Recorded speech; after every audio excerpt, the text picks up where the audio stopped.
The ancients called them the Inuna. Somebody had advanced technology, and somebody was going back and forth, I believe, between Earth, the Moon, and Mars with this blueprint for these incredible stone circles and standing stones and advanced stone technology that we're still trying to figure out today. It's just incredible. And also what I did for the moon and the Apollo stone circle, that was coined a phrase, the Apollo stone circle, because Apollo 12 landed quite close to it. And what we noticed was, if you project the lay of going through the Great Pyramid on the Giza Plateau, for example, and then you go very down, it goes to Abydos and further on besides to the Nubian pyramids, for example, and you place that on that particular site, it matches up. Silbury Hill, it's the largest man-made mound in northwest Europe, for example. Beneath that grass round mound appearance is a 7-step ziggurat pyramid, is again an archaeological fact. Gigantic orgone pyramid there underneath that mound, and that whole area there in Avebury, UK, has a striking coincident I guess similarity to a place on Mars called Cydonia.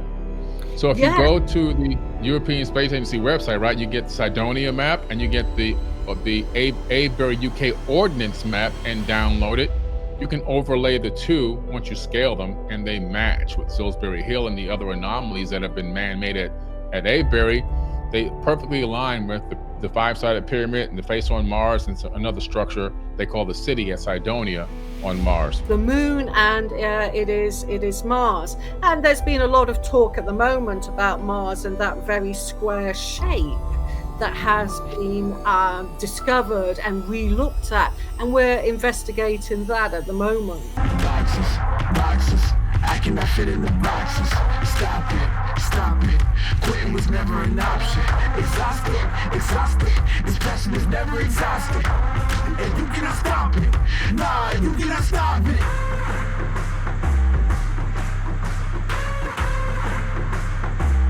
Quitting was never an option.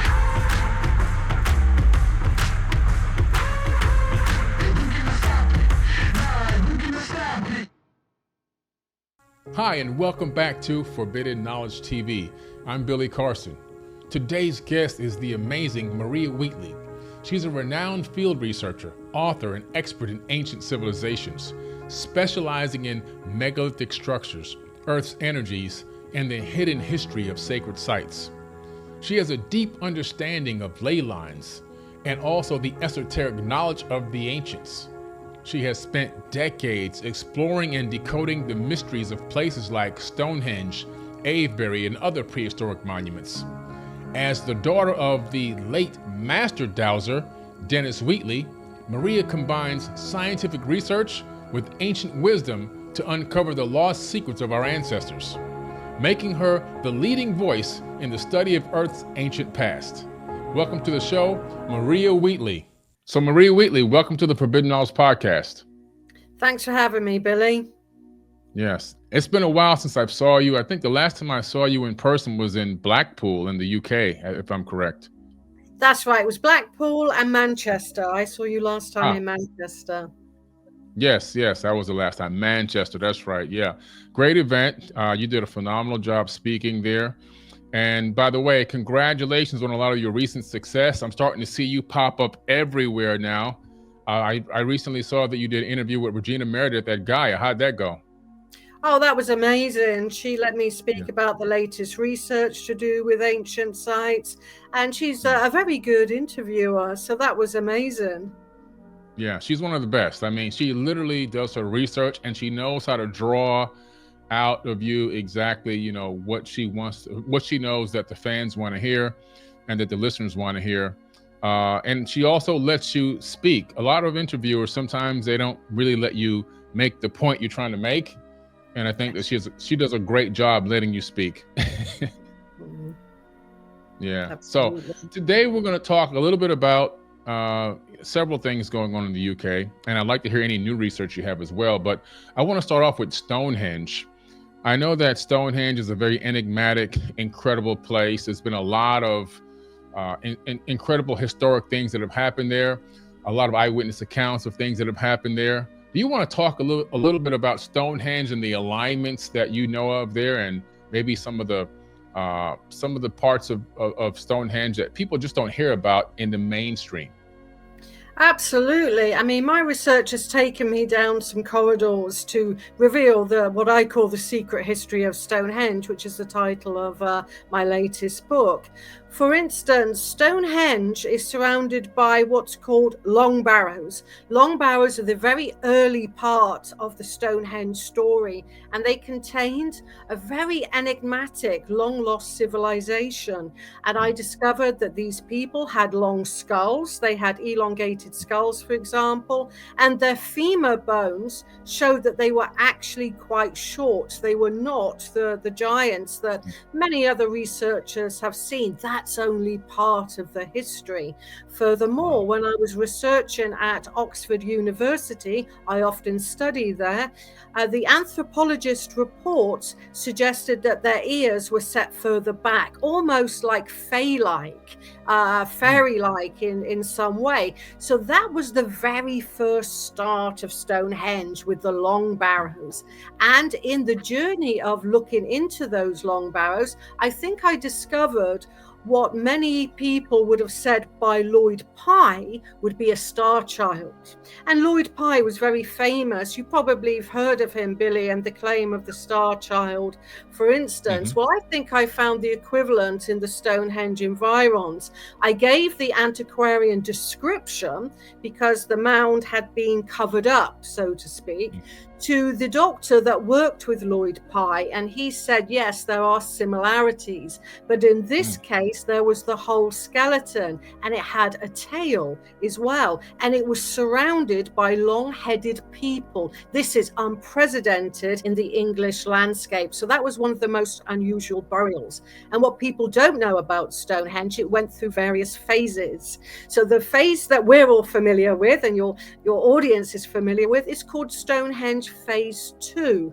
That was a kind of reconstruction of an earlier stone circle. And what I discovered in my research is there was 2 altar stones. That's excited a lot of my male colleagues, but I was the first person in modern history to recognize that. Also, there was another trilithon that was part of Stonehenge that was buried because it didn't fit the order by modern day archaeologists in 1930s. Now, a lot of people, Billy, say, why are a lot of stone circles, such as Stonehenge, aligned to a solar event like the midsummer sunrise, of which Stonehenge is famous? Well, it's not because we all sit around or stand around watching the sunrise above the heel stone in relationship to Stonehenge. What I found in my research is it's a long lost science and technology, and that's because the stones at Stonehenge, especially the 2 altar stones, have piezoelectrical qualities, and the sun at sunrise and sunset contains microwaves. It contains radio waves, and also the long red wave of red light that we see at dawn and sunset. Well, the microwaves can be transduced, that means changed, when it passes through a piezoelectrical material, for instance, and it becomes pressure.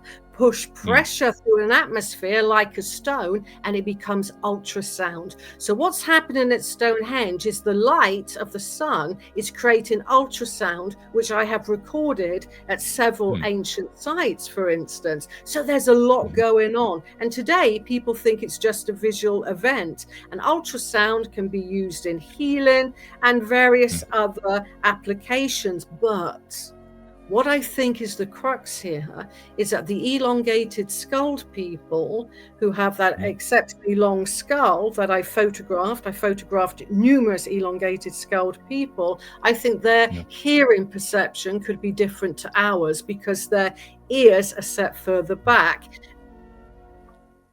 That's incredible. Yeah, that would make a lot of sense. That maybe they have a different perception of hearing, that the ultrasound resonates differently with them, and maybe they can apply that frequency in different ways that we might not be, maybe we don't have an understanding of it right now, but maybe it applied to even their physiology. Maybe they were able to apply it better to themselves than to our physiology. Oh, absolutely. And when I've recorded the standing stones themselves, for example, because I'm a second generation master dowser, and I've inherited numerous manuscripts from other master dowsers, which sets me apart in the UK. And one thing that I noticed was that in the megalithic layout of ancient sites, standing stones that are rooted into earth energy, and not all are, but the ones that are pushed into that earth energy or a ley line or a grid line, they release sound again. And that's about 18 hertz we've recorded, and that's just below our ability to hear. So I think the megaliths at ancient sites literally absorb the earth energy, and I have actually proved it. They push out that energy at particular points, which again is around that 18 hertz frequency. We hear at 20. So this is not ultrasound, it's infrasound. So I think a lot of the ancients could hear infrasound and ultrasound. And some people that I've taken there have heard the vestiges of this. That's crazy because, you know, I think elephants use infrasound, and they can project their communications over many, many miles using infrasound in the jungle. So they can communicate from vast distances. So when you tell me that, now I'm thinking, who are they communicating with? Could they possibly be using infrasound to communicate with another civilization, village, or another capital somewhere else very far away to have that communication? Because infrasound is amazing for long distance communication. Absolutely. Absolutely. And I think that's what they were doing. I think they were using it as a carrier wave. Okay. And that carrier wave could contain communication for facilities, for example. And that was one way of like being telepathic using this particular sound wave is not beyond the realms of possibility. So that's the kind of science behind Stonehenge as well. And during my research, I realized that the Neolithic probably built it, the elongated skulled people, but much later in the Bronze Age, orthodox dating, I actually think it's a lot older, but we'll keep to the orthodox dating system.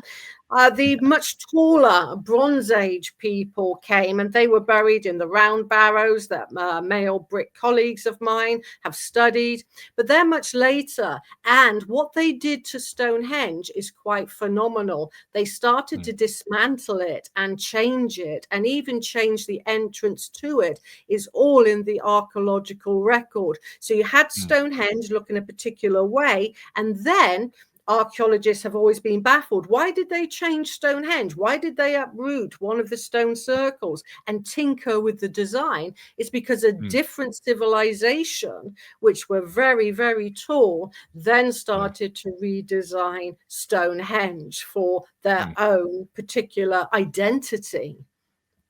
Wow. I see this often, what you're talking about now. Civilizations inheriting something that was already there and then modifying it for their personal use. I think we see this in Egypt, where pharaohs, they stake a claim to pyramids or temples, put their name, put their cartouche inside. Even in the Valley of the Kings, they'll steal somebody else's tomb and put their name on it and say, okay, bury me here when I pass away. And then I think even the culture down in Mexico with Teotihuacan and the Chichen Itza civilization, the Mayans, I was told directly from archaeologists that went to university in Mexico and homegrown, guides, that the Mayans actually inherited what was already there, and they gave the name of the site, for example, to the Teotihuacans. They gave that name, but they themselves didn't really build these sites, and that's what's taught in those universities there. And it seems as if they also may have inherited these sites as well, and then, of course, utilize it for their own purposes, which makes a lot of sense because the Mayans were like supposedly so sophisticated, but then they would rip your heart out of your chest while it was beating and eat it. That's crazy. Throw virgins in the well. So they were barbaric but sophisticated. It kind of never added up to me until I learned that they inherited what was there, just like many cultures have inherited things that were there, just like in Cambodia at Angkor Wat. The king that they say built Angkor Wat, I believe he inherited it. He didn't even live that long, and the shorter period of time that they said it was built, it would be virtually impossible. So I think he inherited what was there, cleaned it up, added some inscriptions to it, and staked a claim to that site. Pretty interesting. Now, when you're looking at the stone, oh, go ahead. I'm sorry. Go ahead. No. What I was just about to say is exactly that's what I think happened at Stonehenge. It's not just one story saying giants built it. It had a previous history that goes back in the archaeological record that we can find. And that's where I came in. I came in and said, okay, I am looking for all of these different artifacts to, piece together the story. Yeah. Incredible. You've done an incredible job. When you look at the alignment with Stonehenge with the stars, what alignments do we see there?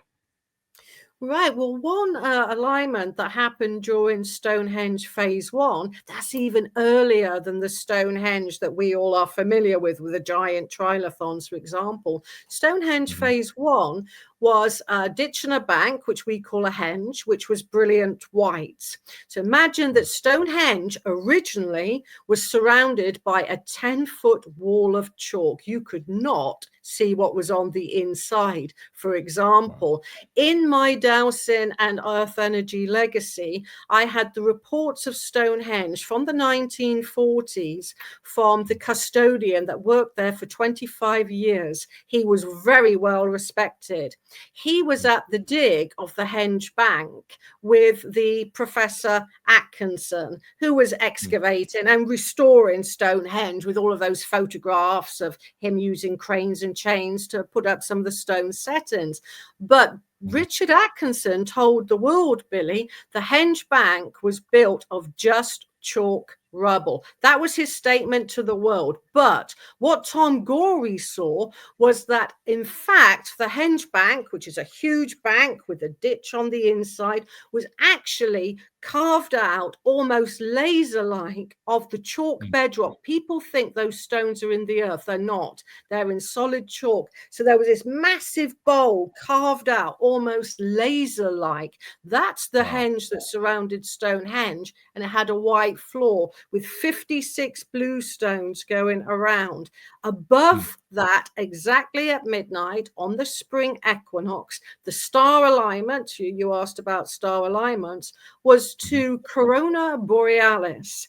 That's called the Northern Crown by the ancient Greeks. And to the ancient Celtic people and the Druids of old, for instance, Corona Borealis was the goddess of reincarnation. That would, a bit like in ancient Egypt, you've got the weighing of the feather, haven't you, against the heart to see if you had sinned or you hadn't sinned. It's a kind of a similar thing where you were looked at in your soul, and if you were of a good character, so to speak, you would go to the pagan heaven, which was Corona Borealis, to wait to being reincarnated. So Stonehenge Phase 1 was a reincarnation temple, and I was the guide to Dolores Cannon. She was very famous in America for past life regression, and I often discussed this with Dolores, and she agreed it is a temple of reincarnation dedicated to past lives. Again, is another phase of Stonehenge that people do not talk about, but the shame that happened under the directive of Professor Richard Atkinson is second to none in modern history. For instance, one of the trilithons, for those geeks out there, it's trilithon 51 and 52, if you want to go and look it up. On the outer face of that massive trilithon in the heart of Stonehenge was a hole about 2 feet deep. You could put your whole hand into that stone. And Tom Gorey, our custodian I mentioned of 25 years, respected by every single archaeologist, said this: no matter what the weather was, whether it was sunny, a drought, or windy, that hole would fill up with water miraculously. They didn't know where it came from. They got water diviners in. They got people to test the stone, and they didn't know. But what they did know was that it was miraculous. If you put it on Mm. your skin, it would cure eczema, the falling sickness, which is epilepsy. It's an old word for that, and lots of other ailments beside. So there was a healing stone at the heart of Stonehenge. Now, why isn't that visible today? It's because Professor Richard Atkinson filled that hole up with plastic and concrete. Ah. So we have lost the healing waters of Stonehenge set above very powerful earth energies. And I've recorded and documented the alluvium deposits. That's when water falls, it makes, its ingrained presence in stone. And I have filmed that and showed that, yes, it's definitely water that was in that stone. It's not speculation, it was fact. Wow, that is incredible. Did he have a reason why he sealed that hole? Is there any reason? He just did it? The Ministry of Works was the department of the government that used to, look after Stonehenge. Today, it's looked after by English Heritage and the National Trust, but that didn't exist in that era. It was our government that decreed that should be infilled. Wow, that is wild. They're always trying to find a way to hide the incredible things from us. Is there any link to Stonehenge and other ancient cultures, like the cultures of Mesopotamia, the Inuna or the Anunnaki, or any other cultures within that area? Do you see any link between those, or it's just seem to be an isolated civilization? I think in the ancient past that there was really a lot of interaction from a lot of long lost civilizations, and that there was not just one civilization in one part of the world. There were numerous lost civilizations at any one time, and they were interacting. There's direct evidence at Stonehenge with a particular style of crafts that they were interacting with ancient Egypt, for example. In fact, the skulls of the Neolithic that I discovered at Stonehenge are almost, Billy, identical to the long skull of Egypt. Cannot be coincidental. And that is a fact. And if we go to Malta, for example, the skulls are identical. So I see this as a kind of lost race that probably was worldwide, and association with different cultures as well. Wow, incredible. Yeah, it always seems that these ancient cultures, they had a way of communicating and traveling that we still can't understand today. We see the interaction between so many cultures globally and so many similarities between their construction techniques. I don't know if you knew about this, but in Lake Michigan in America, they discovered a henge. Yeah. And on some of the stones, one of the stones is a mastodon etched into the stone. And there's other animals as well, but it's just mind-blowing that halfway around the world, in the middle of this lake in America, there's another henge. Somebody taught this standing stone technique. I don't know if it could be just a coincidence, but there's so many standing stones around. It just seems like somebody may have been teaching this technique. What do you think? Oh, absolutely. I mean, I've heard of, Lake Michigan, and even if you use LiDAR, I'm qualified in interpreting LiDAR. It can go through trees, it can go through sand, and it can show you what went before, so to speak. And if you fly that over the Amazon and you look there, again, you have in Peru henges that have now tree cover all over them. So yes, this was a long lost technology. And what one of my discoveries about standing stones was, and this goes back about 10 or so years, that particular points on a standing stone, there are 5 above ground, 2 below, which I've always equated to the chakras. Well, one of those high energy bands, it's like a point that releases energy. That's the easiest way to see it. Well, that sends a signal, which we recorded, to the next stone circle, which sends a signal to the next stone circle. And we have proved this. And that is, and I always call it this, it's Neolithic Wi-Fi. There's no wires there's energy being traveled over. And again, I think that was used as much as a carrier wave as anything else. So stone circles across the British Isles, and 1,000 survive throughout the British Isles today. There would have been thousands and thousands of them. Many have been lost in recent times. They are all connected in this Wi-Fi network. And that's, again, long lost technology. And I think if that was occurring in the British Isles, it was occurring with the obelisks in ancient Egypt, in monuments in Mexico, for example. And that's quite factual because we got the frequency. But more than that, I think that the ancients could encode. We've heard about sound, how the light can change standing stones to release ultrasound. I also think that they could have been programmed, and this is how master dowsers see it, with a particular program, so that if you're tapping the stone, it's been found recently that you're kind of jarring its crystal lattice. And I think that could be programmed again to release sound and even images. One thing I noticed about taking people to ancient sites worldwide, and especially stone circles, is that there's sometimes a fleeting corner of the eye image that can be associated with standing stones. And that's where I think the ancients were programming. There's a long mythology in the British Isles of at the winter solstice, the god Apollo leaves his residence at Delphi, which is an oracle temple in ancient Greece, and resides and manifests at the heart of Stonehenge. And that has been written in all ancient British almanacs, like calendars. Apollo arrives at Stonehenge as if you could see some kind of deity released from the energies within the stones themselves. Some people may say that's quite fantastic, but certainly I have seen corner of the eye images coming out of stones. Wow, that's incredible. Wow. I'm learning a lot today about Stonehenge. I knew a little bit about it because I've researched it lightly, not as in depth as you. You've been there so many times, and I almost had a chance to go there with you a couple of times, but things just didn't work out. But I'm looking forward to definitely coming there on a very special setup, preset visit, just to have you take us out there and investigate and research these areas.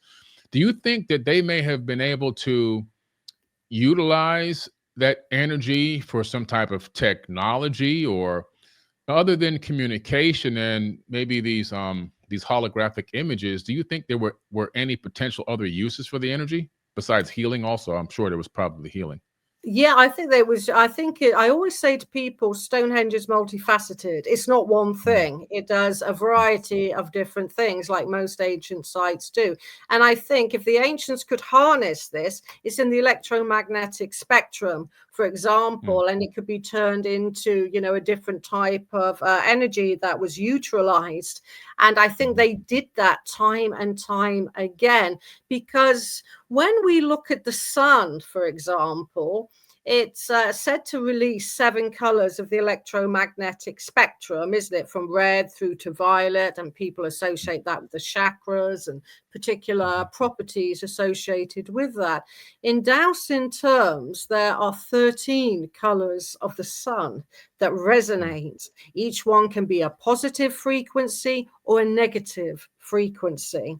And when we look at Earth energies and how the sun interacts with that, we see it in terms of color. And each of those different color frequencies can do different things, from communication to storage of energy has been proposed, for example. So it's utilizing the electromagnetic spectrum within stones and those extra colors that reside in the colors of the sun as well. So we see Earth energies as being a multitude of color that can be utilized and used, for example. Yeah. Wow. That's incredible. I know a few years ago, I was on a TV series on the Travel Channel. I think it was called America's Mysteries or something like that. I've been on so many shows, but they were talking about Stonehenge, and it came up briefly during the show. And it was talking about the fact that, not the fact, but the hypothesis that it could also be a portal technology. Have you heard anything about that?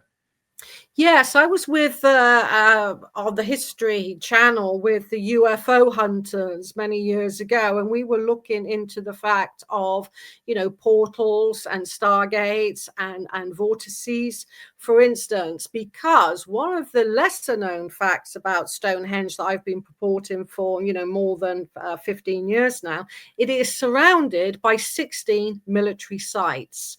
That's fact number one. The Salisbury Plain equates to Area 51. You cannot go into that military zone, for instance. And wherever you tend to have military activity, you can have a major power center like Stonehenge. And at its heart, where those two altar stones were that I have researched, that is where you have a very powerful vortex. And where all of those lintels created a circle around Stonehenge, I think that contained that energy. And that's lost now because some of those lintels were dismantled in history. They didn't necessarily fall. It was almost like there was an energy surge at one point. And so some of the stone settings at Stonehenge were literally dismantled and taken down. Wow. That's something similar to what I believe happened in certain parts of Egypt as well, in the Osirian, at a place called Elephantine Island. Several other places we see this this explosion of energy. In some way, it seems like energy expanded and some type of fusion took place, or some type of energy came out of these areas and knocked everything over. And in a lot of cases, it seems like some of these sites, these ancient sites, have been decommissioned in some way, like the Grand Gallery leading up to the King's Chamber in the Great Pyramid. You can see the slots on the sides going up, but the rods that were in those slots, which have been hypothesized to be resonating rods, seem to have been removed. And the apex to some of these pyramids have been taken away. Sites like Stonehenge the technology seems to have been dismantled in some way. So what do you think? Do you have any theories on this dismantling or decommissioning of these ancient sites? Exactly. I think there was an overload in prehistoric times. And in England, when I looked to what was happening in the geological record, for example, what happened round about the time it was probably dismantled, there was a huge drop in temperature by a sudden 1 degree, and everybody left at the Salisbury Plain. Now, what caused that? You could say, oh, yes, it was this, it was that, it was, a natural, but could that sudden climate change have been caused by something in occurrence at Stonehenge? That's where I'm going. I think it even affected the climate around the area. And we know this because of tree records in the circles within trees when they're cut down. We know it because there was peat bogs in certain parts of the British Isles. So that did actually happen. They abandoned Stonehenge and then headed to the hills and created a monument called a Druid hill fort. Henge type of monument. And so that was definitely in the record. And I don't think that was natural. I don't think it was down to climate change. I think it was down to megalithic overload change. Wow, incredible. I saw on the History Channel, I think it might have been Ancient Aliens, I saw some huge standing stones in the UK going out in these lines. Do you know where that location is located, where that's at?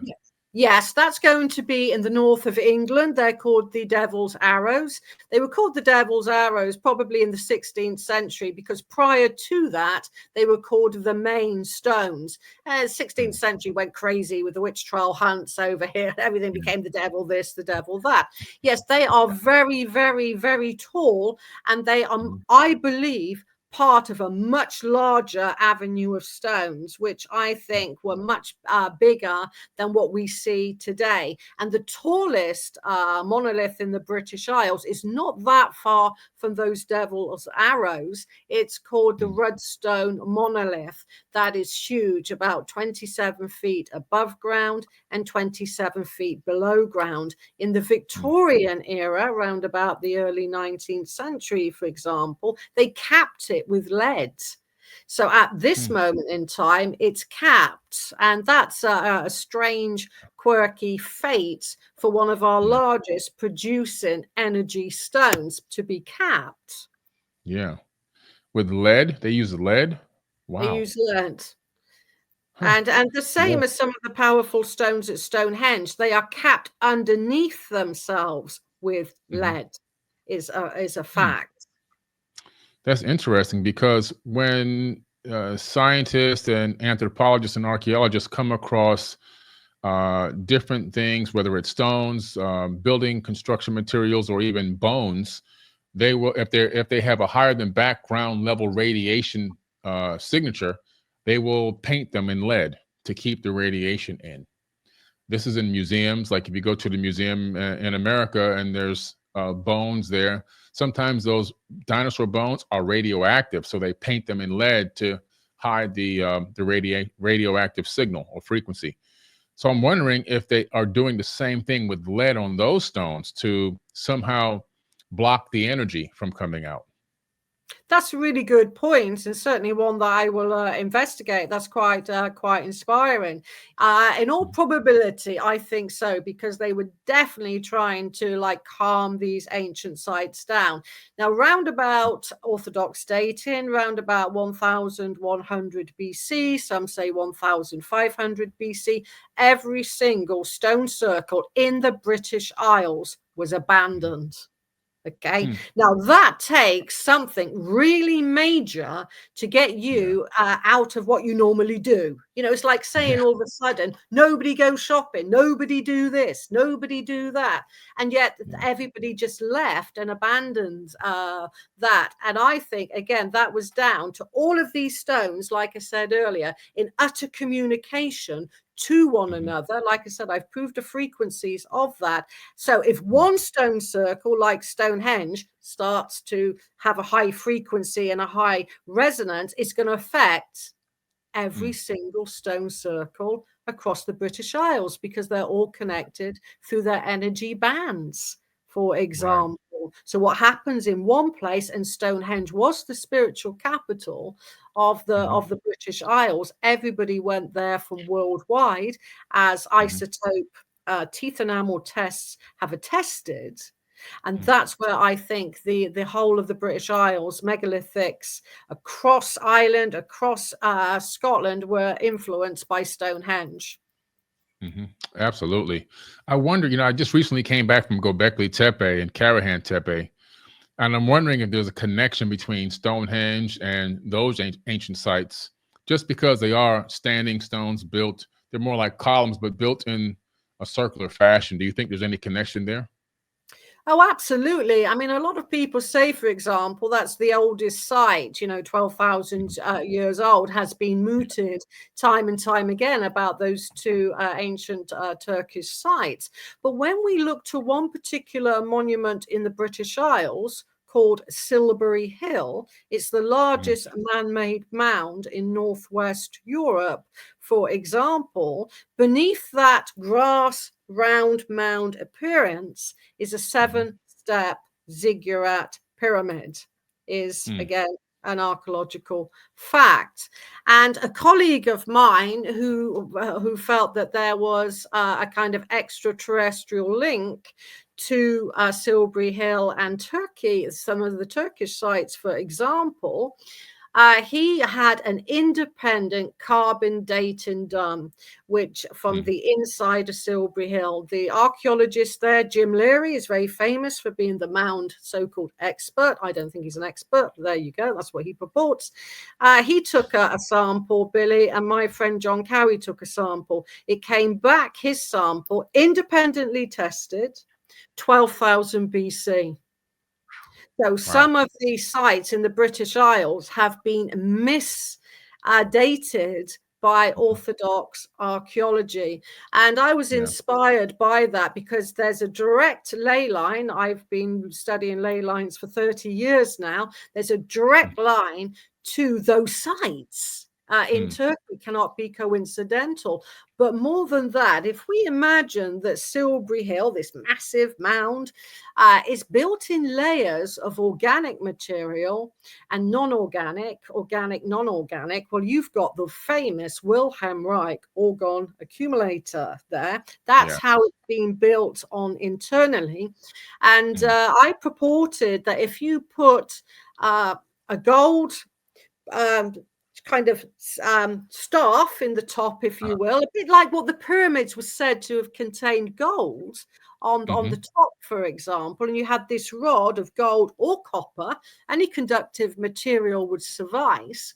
I tested the electrostatic frequencies at the bottom of Silbury Hill to its electrostatic field at the top. It was 1,000 times greater. And with that layering inside, alongside an engineer that I have been working with for many years, we realized that what was happening if it had that kind of rod in it, it would build up the electrostatic field in the day, and then at night, because it was white chalk originally, you see it as grassed over. It was a beautiful white chalk monument, just like the pyramids, had a limestone white veneer, if you will. Then because of its whiteness and releasing of the electrostatic field, it would actually glow blue along its top and down its side. So all of those mounds are beacon mounds that would be lighting up the night in natural kind of electricity, if you will. And that has been captured in a few photographs where the vestiges of that technology have been captured. And why doesn't it do it all today? One, it is in white. Two, it's been so had archaeological dig after dig, it's destroyed its internal makeup, for example. So again, I see monuments very differently to how we think we know them today. Yeah, that's incredible. Silbury Hill is a very powerful place, and you're right, it's a gigantic orgone pyramid there underneath that mound. And that whole area there in Avebury, UK, has a striking, coincident, I guess, similarity to a place on Mars called Cydonia. So if you go to the European Space Agency website, right, you get the Cydonia map and you get the Avebury, UK ordnance map and download it. You can overlay the two once you scale them, and they match with Silbury Hill and the other anomalies that have been man-made at Avebury. They perfectly align with the five-sided pyramid and the face on Mars, and another structure they call the city at Cydonia on Mars, which is just wild. Absolutely. I have worked with Richard Hoagland, who came out with the Cydonia theory way back. He even worked as a consultant for NASA, and we have been working with Mars for quite some time. And more than that, Billy, what we also, this is Richard Hoagland and myself with a team, or we do a radio show, every other week about Mars and Apollo. There was a stone circle found on the moon, for instance, and Richard said to me, can you match it perfectly to any other stone circle in the British Isles? And I said, I will certainly look into that for you, which I did. But it wasn't just one stone circle. It was stone circle after stone circle after stone circle started matching that lunar stone circle by its exact diameter to how many stones it was.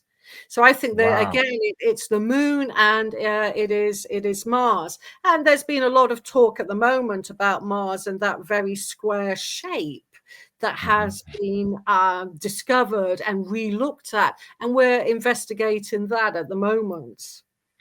Nice. Oh, that's beautiful. Yeah, there are so many anomalies on Mars that I've looked at, and I've helped discover some with my United Family of Anomaly Hunters, that I just know for a fact in my heart, based on the research, that not only was there an advanced civilization on Mars, but it ran concurrently with the civilization on Earth. And this is also talked about in the ancient Sumerian tablets, where they have these beings in the tablets called the Igigi, and they were the working class. And they were, according to the tablets, not according to me, they were working on Mars and Earth at the same time, doing the labor, creating cities, creating irrigation, clearing out fields, and building canals and all these incredible things. And I just find it hard to believe that so many thousands of years ago, somebody who was supposed to be a hunter-gatherer trying to make sure they could be protected and bring the village food had time to sit back and write a sci-fi movie on stone. I think that they wrote what they saw or what they knew, not a sci-fi Star Trek movie, 5 to 10,000 years ago. So I think there's I believe that it's credible information, and I believe that these things really did happen. And just based on the anomalies and all the incredible connections that you're finding, I really do believe that at one point in the past, we, either human beings or a version of us or another version of a hominid at some point, the ancients called them the Inuna, somebody had advanced technology and somebody was going back and forth, I believe, between Earth, the moon, and Mars with this blueprint for these incredible stone circles and standing stones and advanced stone technology that we're still trying to figure out today. It's just incredible. Absolutely. That's the same conclusion that both Richard and I have come to in looking at very closely these different types of stone circles based, elsewhere. And also what I did for the moon and the Apollo stone circle, that was coined a phrase, the Apollo stone circle, because Apollo 12 landed quite close to it. And what we noticed was if you project the lay of going through the Great Pyramid on the Giza Plateau, for example, and then you go very down, it goes to Abydos and further on besides to the Nubian pyramids, for example, and you place that on that particular site, it matches up to that latitude, everything. So I think they were looking for the latitude and the longitude on one place and then reconstructing it on Earth, possibly at a much later date. We think they are so thousands and thousands of years old. They're beyond our comprehension.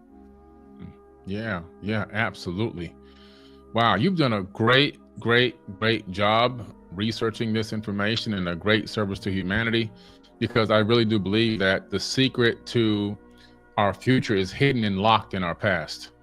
A lot of people always say, well, why do you always focus on the ancient past? Why are you worrying about that? We have to worry about tomorrow and what's coming next. I said, well, if we don't know what happened back then, we're going to continue to make the same mistakes in the future. We have to know the truth as close as we can get to it so we can see who we really are, what truly happened, and how we can create a better future for humanity.